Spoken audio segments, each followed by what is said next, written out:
बिस्मिल्लाहिर्रहमानिर्रहीम। अस्सलाम वालेकुम। ईद उल अज़हा एक कुर्बानी का त्यौहार है और ये त्यौहार कुर्बानी, इत्तेहाद और यगानियत की अक्कासी करता है और ये एक रिवायात से भरपूर एक त्यौहार है।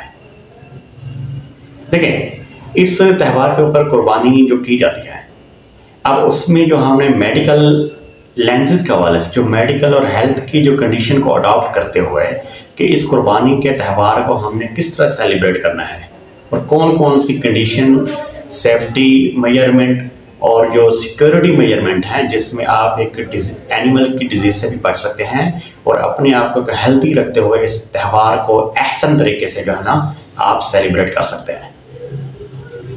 अब पहले नंबर पर जो इशू है जिसमें हम इस त्यौहार के ऊपर करते हैं वो कुर्बानी है। उसमें हम ये नहीं चेक करते कि एनिमल की जो हेल्थ है वो कैसी है, आया कि वो हेल्दी एनिमल है कि नहीं है।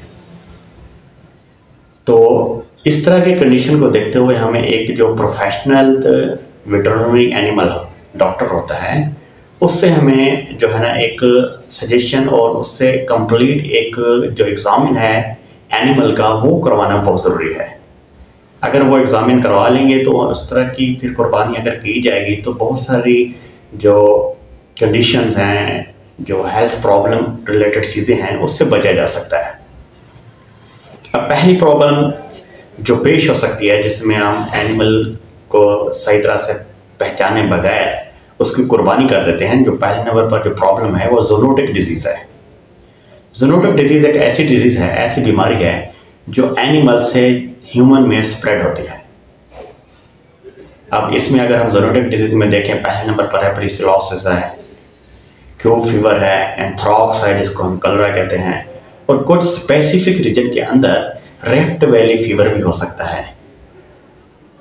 अब ये कैसे हो सकता है? ये ज़ूनोटिक डिजीज़ जो स्प्रेड डिजीज़ है जिसमें एनिमल से ह्यूमन में अडॉप्ट हो सकती है, स्प्रेड हो सकती है, उसकी वजह क्या है? उसकी वजह कि ये है कि एनिमल के जो है ना वो ब्लड को डायरेक्ट कंटैक्ट करने से, उसके वेस्ट मटेरियल को या उसके किसी आर्गन को डायरेक्ट कंटैक्ट करने से वो वाली जो इलनेस जो एनिमल के अंदर है वो ह्यूमन के अंदर डायरेक्टली जो है ना वो स्प्रेड हो सकती है। तो इस तरह की कंडीशन से बचने के लिए हम किसी एक हेल्थ प्रोफेशनल से जो है ना एनिमल का जो एग्जामिन है प्रॉपर तरीके से वो करवाएं। फिर हम उसको, अगर वेटरनरी जो डॉक्टर है वो इसको इसके काबिल कह देता है कि ये हेल्दी एनिमल है, तब उसकी कुर्बानी की जाए। तो इस तरह की मेडिकल इश्यूज से बचने के लिए अपने आप को सेफ्टी मेजरमेंट में रखना बहुत ज़रूरी है। दूसरे नंबर पर जो प्रॉब्लम पेश आ सकती है जिसमें हम अनहाइजेनिक स्लॉटर जोन अडॉप्ट करते हैं। जब आप अनहाइजेनिक, जिसमें आप सफाई सुथराई का सही तरह से ख्याल नहीं रखेंगे, अब उस स्लॉटर जोन के अंदर अगर आप एनिमल की सेक्रीफाइस करेंगे, उसको स्लॉट करेंगे, तो उसके नतीजे में डिफरेंट किस्म के जो पैथोजन हैं, बैक्टीरिया हैं, पार्टिकुलरली तौर पर ई कोलाई हो गया, साल्मोनेला हो गया, कैम्पिलोबैक्टर हो गया, ये एनिमल की इंटेस्टाइन के अंदर रहते हैं। तो इनके स्प्रेड होने का या इनका इन्फेक्शन रेट जो है ना दूसरों में हो सकता है और ये स्प्रेड आसानी से हो सकता है। इससे बचने के लिए आपको जो उसमें स्लॉटर जोन में काम कर रहे हैं और कुर्बानी करेंगे, उनके हाथ जो है ना सैनिटाइज हों, ग्लव्स पहने हुए हों और सफाई सुथराई का ख्याल रखते हुए इस तरह उनकी जो चाकू छुरी हैं वो भी स्टेरिलाइज हों, जरासीम से पाक हों।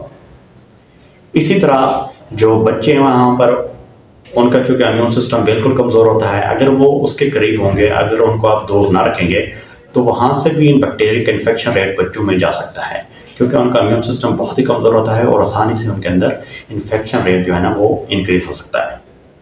तो इस तरह की कंडीशन से बचाने के लिए आपको जो स्लॉटर जोन है उसको हाइजीनिक रखना और सफाई सुथराई के ज़ुमरे में आना उसका बहुत ज़रूरी है।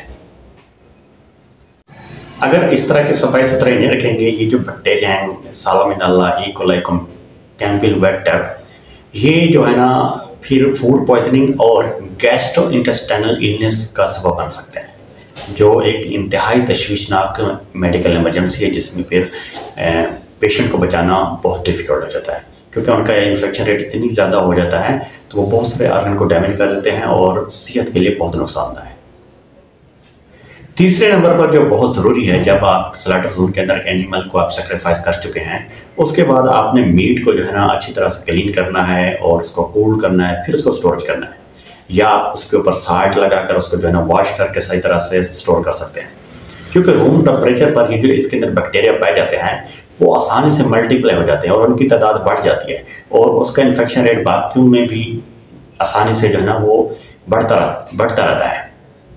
तो इस तरह इन्फेक्शन रेट से भी आपने बचाना है। और अगर आप इस तरह की कंडीशन से अप्लाई करेंगे तो जो इसके बॉर्न डिजीज़ हैं, इससे जो पैदा होने वाली हेल्थ एंड मेडिकल जो डिस्टर्बेंस है उससे बचा जा सकता है। और सफाई सुथराई का ख़ास तौर पर ख्याल रखना ईद के दिन में, जिसमें आप एनिमल के साथ अपना आप को शामिल करते हैं और उसकी जो पार्टिकुलर तरीके से आप उसमें हिस्सा लेते हैं, तो अपनी सेहत आप जो है ना आपके ज़िम्मे है, आपने किस तरह से जो है ना अपना ख्याल रखना है। चौथी जो प्रॉब्लम पेश आ सकती है जब आप कुर्बानी कर चुके होते हैं, तो उसमें बहुत सारे वॉलंटियर आ जाते हैं आपकी हेल्प करने के लिए। वो क्या करते हैं, आपके साथ गोश्त जो है ना वो तकसीम करवाने में हेल्प करते हैं या गोश्त बनवाने में भी हेल्प करते हैं। बाज़ का तो वो जो है ना सही तरह से अपने आप को क्लीन करके नहीं आए होते हैं और उनके हाथों में बहुत सारे बैक्टीरिया हो सकते हैं और इस तरह वही बैक्टीरिया गोश्त में भी चले जा सकते हैं। इसी तरह जब भी आप कोई वॉलंटियर को रखें, वो तो एक तो वो मास्क उसने पहना हुआ हो, उसने सही तरह से अपने प्रॉपर शूज़ पहने हुए हों, उसके साफ़ सुथरे कपड़े हों, और इसी तरह जो है ना वो उसके हाथों में ग्लव्स होने ज़रूरी हैं ताकि इन्फेक्शन रेट जो है ना बहुत कम हो। और कुर्बानी करने के बाद जो जानवरों की जो एलाशियाँ हैं और उसका जो डिस्पोजेबल वेस्ट है उसको आप एक बहुत ही अपनी आबादी से दूर रखें, क्योंकि उसकी फुल स्मेलिंग, क्योंकि जब उसके ऊपर इंसेक्ट अटैक करेंगे उसकी ब्रीडिंग होगी, उसके नतीजे में एक फुल स्मेलिंग जो बदबूदार जो है ना हवा पैदा होगी जो जिसमें सांस लेना डिफ़िकल्ट हो जाएगा।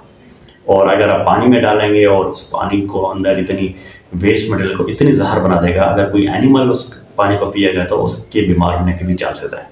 तो इस तरह ये जो कंडीशन है और सफाई सुथराई के लिहाज से अपने आप को अडॉप्ट रखना बहुत ज़रूरी है। और 5वें नंबर पर जो एक बहुत बड़ी प्रॉब्लम हो सकती है, जिसमें आप गोश्त खा रहे होते हैं, आपको पता है ये वाला जो गोश्त है कुर्बानी का, ये जो है ना प्रोटीन से, विटामिन से, जिंक से, आयरन से और विटामिन बी कम्प्लेक्स से जो है ना भरा पड़ा होता है। अगर एक लिमिट से ज़्यादा खाएंगे और इसमें यूरिक एसिड और कोलेस्ट्रॉल के बढ़ने के ज़्यादा चांसेस है। जब कोलेस्ट्रॉल यूरिक एसिड बढ़ेगा तो हाइपरटेंशन, ब्लड प्रेशर की जो है ना डिजीज़ डेवलप हो सकती है। जो डॉक्टर एक्सपर्ट जो कहते हैं कि अगर आप ये गोश्त खा रहे हैं तो इसके साथ आप फ्रूट्स और वेजिटेबल का भी इस्तेमाल करें ताकि आप इस तरह के जो इफेक्ट हैं उसको न्यूट्रलाइज कर सकें। वैसे तो जो डायबिटीज़ के पेशेंट हैं, किडनी प्रॉब्लम के पेशेंट हैं और दूसरे जिनको कार्डियोवास्कुलर डिजीज़ हो सकती है, उनको चाहिए कोई लिमिट में ये गोश्त खाएं। अगर वो एक ज़्यादा लिमिट से खाएंगे तो वो फाइबर का लेवल बॉडी के अंदर कम होगा और कोलेस्ट्रॉल का, यूरिक एसिड का ज़्यादा बढ़ेगा, तो उनके लिए फिर बहुत प्रॉब्लम होगी और ये सही तरह से जो है ना अपने आप को बहाल नहीं कर सकेंगे और उनकी बॉडी बहुत ज़्यादा डिस्टर्ब रहेगी। और इस तरह आपने खाने में भी एतदाल करना है, एक लिमिट से ज़्यादा नहीं खाना। वो हमारी एक वीडियो आएगी, उसमें हम बताएंगे आपको कितनी लेवल को जो है आपने गोश्त खाना है। इन शॉर्ट अगर हम कहें, ये जो ईद उल अज़हा है, कुर्बानी का जो त्यौहार है, ये महज एक मजहबी त्यौहार नहीं है। इसमें हमने बावर करना है कि अपनी पब्लिक हेल्थ को और पर्सनल हेल्थ को जो है ना सही तरह से मेंटेन रखना है। और अगर आपकी पब्लिक हेल्थ और पर्सनल हेल्थ मेंटेन रहेगी तो सोसाइटी के अंदर एक खुशगवार मूड बिहेवियर डेवलप होगा, जिसमें आप अच्छे तरीके से जो है ना इस ईद को जो है ना सेलिब्रेट कर सकते हैं। अगर इस तरह की कंडीशनें अप्लाई नहीं करेंगे तो वो फिर फ्यूचर में जो है ना वो बहुत सारे डिजीज डेवलप हो सकते हैं जिससे छुटकारा पाना बहुत डिफ़िकल्ट हो जाएगा। और उम्मीद है कि आप जो है ना इस ईद पर अपने आप को जो मैंने सजेशन दी है उसके ऊपर फॉलो करेंगे और अपनी हेल्थ के बारे में जो है ना बहुत कॉन्शियस रहेंगे।